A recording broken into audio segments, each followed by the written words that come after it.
Railway ప్రయాణికులకు big alert. Railway ticket booking rules జనవరి 12 నుంచి పూర్తిగా మారాయి. ఐఆర్సీటీసీలో పలు మార్పులు చోటు చేసుకున్నాయి. రైల్వే టికెట్ బుక్ చేసుకోవాలంటే తప్పనిసరిగా ఐఆర్సీటీసీ ప్లాట్ఫామ్లోకి లాగిన్ అవ్వాల్సి ఉంటుంది. అలాగే టికెట్ బుకింగ్కు తప్పనిసరిగా ఆధార్ వెరిఫికేషన్ చేసుకోవాల్సి ఉంటుంది. అయితే ఐఆర్సీటీసీ పోర్టల్లో ఆధార్ వెరిఫికేషన్ చేసుకున్న వారికి టికెట్ల బుకింగ్కు సంబంధించి మార్పులు అమల్లోకి వచ్చాయి.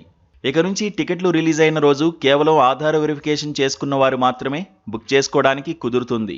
ఆధార్ వెరిఫికేషన్ చేసుకొని వారు రైలు కోసం టికెట్లు తెరిచిన మొదటి రోజు అడ్వాన్స్ బుకింగ్ చేసుకోవడానికి కుదరదు.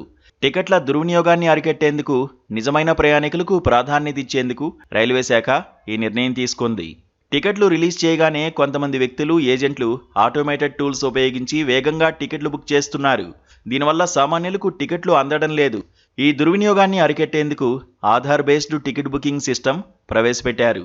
దీంతో ఐఆర్సీటీసీ యూజర్లందరూ తమ ఆధార్ను అకౌంట్తో లింక్ చేసుకుంటే ఎలాంటి ఇబ్బంది ఉండదు. దీనివల్ల సులువుగా టికెట్లు బుక్ చేసుకోవచ్చు. ఇక ఇప్పటికే తత్కాల్ టికెట్ల బుకింగ్కు ఆధార్ అథెంటికేషన్ తప్పనిసరి చేశారు. అంటే తత్కాల్ టికెట్లు బుక్ చేసుకోవాలంటే ఆధార్ నెంబర్ ఓటీపీ ప్రాసెస్ పూర్తి చేయాల్సి ఉంటుంది. గతేడాది నుంచే ఈ నిర్ణయం అమల్లోకి వచ్చింది. దీనివల్ల రైల్వే టికెట్లను అక్రమంగా బుక్ చేసుకోవడానికి కుదరదు.